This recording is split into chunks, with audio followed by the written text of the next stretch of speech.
दोस्तों, आदाब, सलाम, नमस्कार।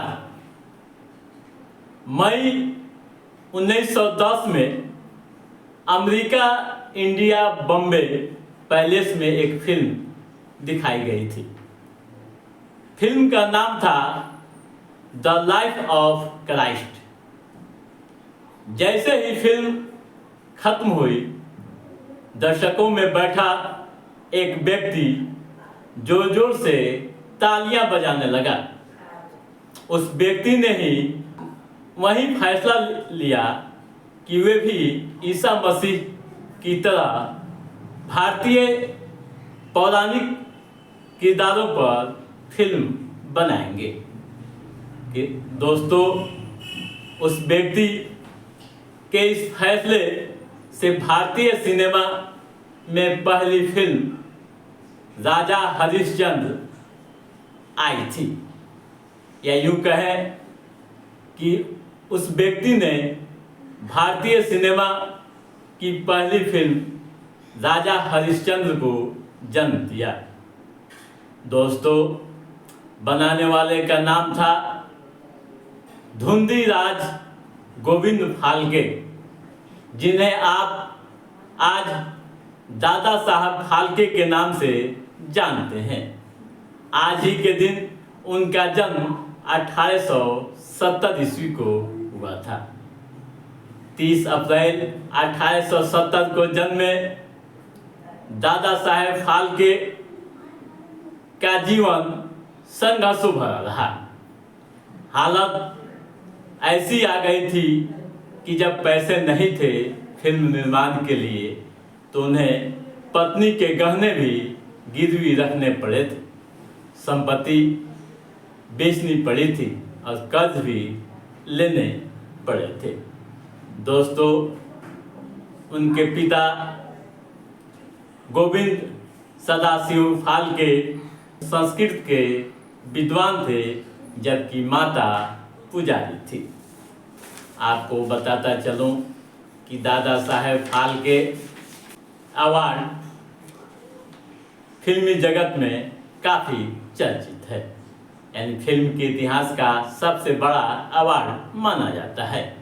ऐतिहासिक योगदान के लिए 1969 में भारत सरकार ने उनके नाम से दादा साहेब फाल्के अवार्ड की शुरुआत की थी। दोस्तों, कहते हैं कि सफल पुरुष के पीछे एक महिला का भी हाथ होता है। दादा साहेब फाल्के की सफलता में भी उनकी पत्नी सरस्वती का अहम रोल था। फिल्म के पर्दे पर भले ही वह नजर नहीं आती थी, लेकिन पर्दे के पीछे मुख्य किरदार निभाया।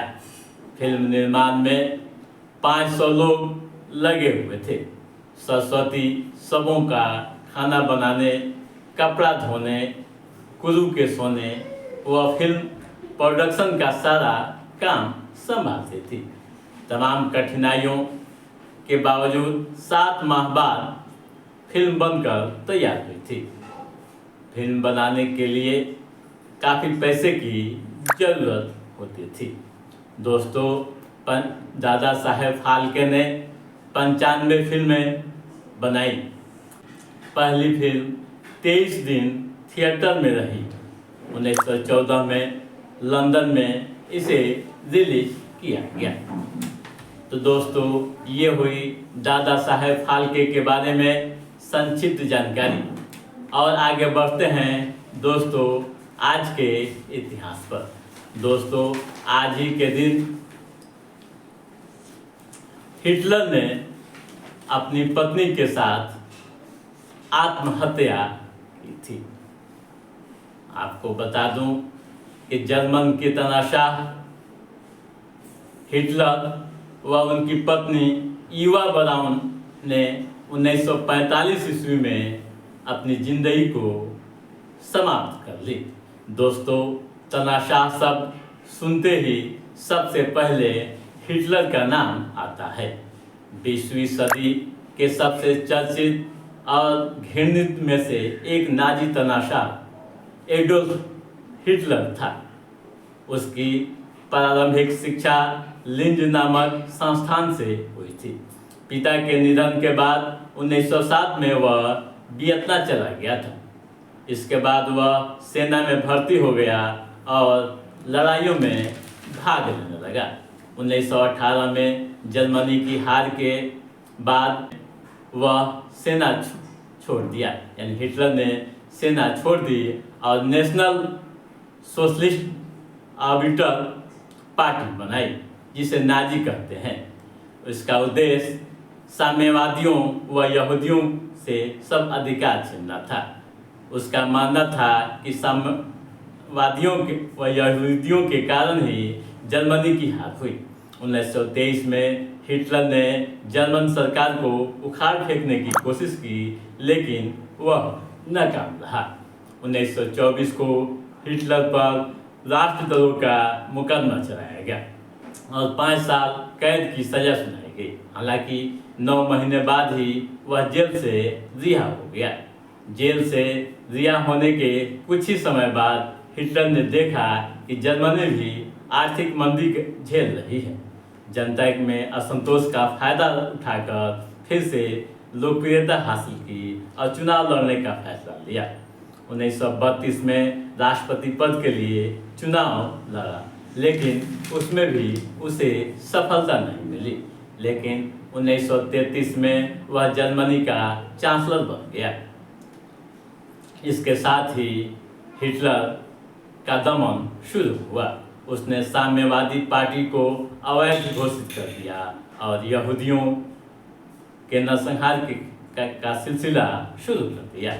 जर्मन साम्राज्य की स्थापना का लक्ष्य लेकर उसने पड़ोसी देशों से सभी संधि तोड़ दी और उन पर आक्रमण शुरू कर दिया, जिसकी वजह से 1939 में द्वितीय विश्व युद्ध भड़क उठा।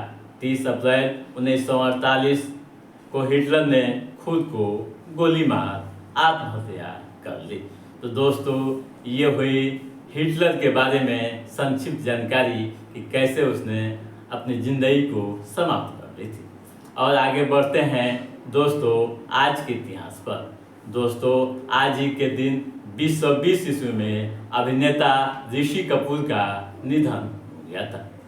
आज ही के दिन 1975 ईस्वी में वियतनाम युद्ध का अंत हुआ था। 1030 ईस्वी में गजवंशी वंश के पहले शासक सुल्तान महमूद का निधन हो गया था। दोस्तों, आज ही के दिन 1789 ईस्वी में जॉर्ज वाशिंगटन अमेरिका के पहले राष्ट्रपति चुने गए थे। आज ही के दिन 1908 ईस्वी में खुदीराम बोस व प्रफुल्ल चाकी ने मुजफ्फरपुर में मजिस्ट्रेट की हत्या के लिए बम फेंके थे। दोस्तों, किंग्सफोर्ड के मजिस्ट्रेट की हत्या का बनाया था प्लान। तो दोस्तों, आज के इस एपिसोड में बस इतना ही। हमारा ये एपिसोड कैसा लगा आप लाइक और कमेंट करके हमें ज़रूर बताइएगा। यदि आपने हमारे चैनल को सब्सक्राइब नहीं किया है तो सब्सक्राइब भी कीजिएगा, ताकि ऐतिहासिक घटनाओं से संबंधित जो भी अप टू डेट है उसे हम समय समय पर आपके बीच पहुंचाते रहेंगे। तब तक आप अपने दोस्त को दीजिए इजाज़त।